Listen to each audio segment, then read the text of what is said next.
Hello and welcome to some more Star Citizen updates on the road to the Alpha 3.0 release. But first, it's been confirmed that the November anniversary that CIG will be running is going to be on from the 24th of November to the 4th of December. Typically, this is when a large amount of the limited ships go on sale. We may get some form of presentation as well, like on a live stream. CIG will be highlighting all of the ship manufacturers with Chris Roberts and Sandy Gardner hosting an 8-episode ship series. We'll also get more details of the exact schedule soon. Expect ship sales and streams similar to the November Galactic Gear 2016 sale from last year. There was also a tease of a possible concept ship that might be on sale at that time as well. To me, it looks like an Anvil ship, but I can't really tell more than that, to be honest. A production report breakdown. So this week, CIG released 15 internal builds of Alpha 3.0 and 3 more to the Eva Carti for testing. On Wednesday, there was several 60-player Eva Carti tests to gauge the increasing maximum number of players on a server that is now possible due to some recent network and game code optimizations at playable flame rates. Yes! Star Citizen is switching over to a quarterly patch release schedule as well for the PU in order to provide content drops on a more consistent basis. So they're going to be modifying the Beyond 3.0 overview section in the Persistent Universe roadmap to show exactly where various features and additions will fall during the quarterly release schedule stuff now. If a feature requires more work, then it will be pushed into the next release is the idea. This updated roadmap will go live once 3.0 goes live. Squadron 42 Episode 1's roadmap, however, I believe is still going to be added during the December livestream, and that December livestream will be a focused Squadron 42 event, although there might be other bits and bobs in there as well. Let's take a look at more specifically what the studios have been working on for Alpha 3.0 this week. It's also worth mentioning that the difference between a task and a bug, so a task is anything from crafting a new feature to refining game mechanics to improving the player experience. A bug is an unintended result that occurs while using what should be otherwise functioning feature or mechanic. So shopping has 33 bugs left to solve, but they've also audited all the ship inventories to make every item spawn correctly and added new items and updated the pricing of commodities. They've fixed issues with shop mannequins related to missing armor pieces and T-posing issues, as well as polished shopkeepers' audio. They've been reprioritizing the remaining UI work needed for 3.0, created splash screens for commodity kiosks, as well as increased the size of the kiosks so they look cooler and more kind of welcoming and easier to use with larger screens.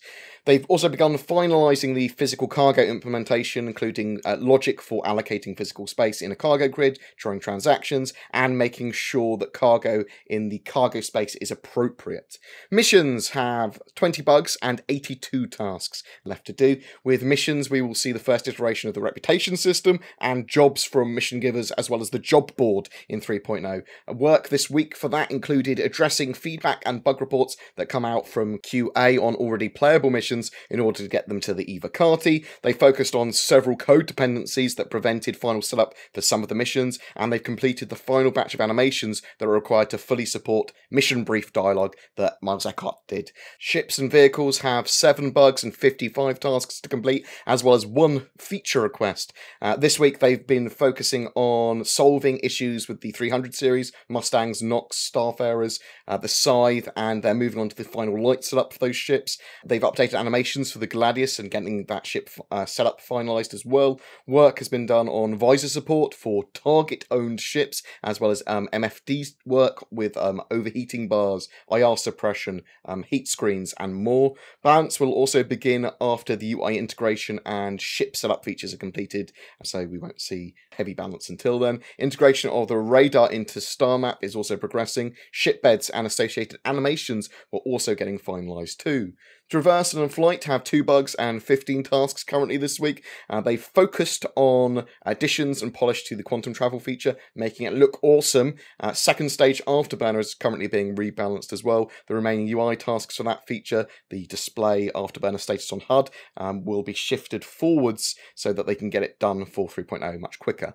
Work for atmospheric flight has been outlined by the design team and approved by directors. The final 2 closeout code tasks are awaiting programming programmers to complete other work, and then they'll be able to get that done. Engineering is working on the finalising the way AI determines when players get interrupted when they're in quantum travel. This is kind of our first taste of quantum disruption. It's not going to be the full mechanics or anything like that, but it's going to be a way that we get extra little mission random events that happen so that we can get pulled out while we're trading, while we're flying a combat mission, and we don't really know when that's going to happen, and that sort of stuff. Extra little mission bits. Mobiglass, Star Map, and UI has 20 bugs and 54 tasks they've got left to do. This week they've continued to refine the character movement and rotation, as well as the Mobiglass version of the Star Map is getting polished this week as they're going up to a director review for those features. Performance and Stability has 63 tasks left, in addition to an in-range update optimization for the network stuff. The physics of ships now is only updated when in an appropriate range. This is sort of like the first little step towards bind culling, which is a huge network improvement. And that network improvement, bind culling, may very well make it into 3.0 now. That is the target. Other optimizations have also been going ahead, and they've reduced significantly the cost of resources for vehicles and their components, so that PCs will be a lot happier, especially the lower end ones, I believe. And that's kind of it. Every month we have a giveaway for November. It's a massive Pioneer base building ship donated by our featured org, Matadors.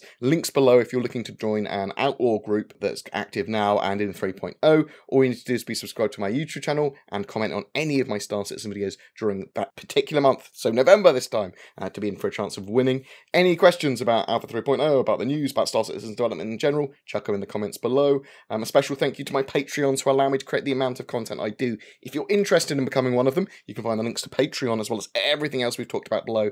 Thank you so much, guys.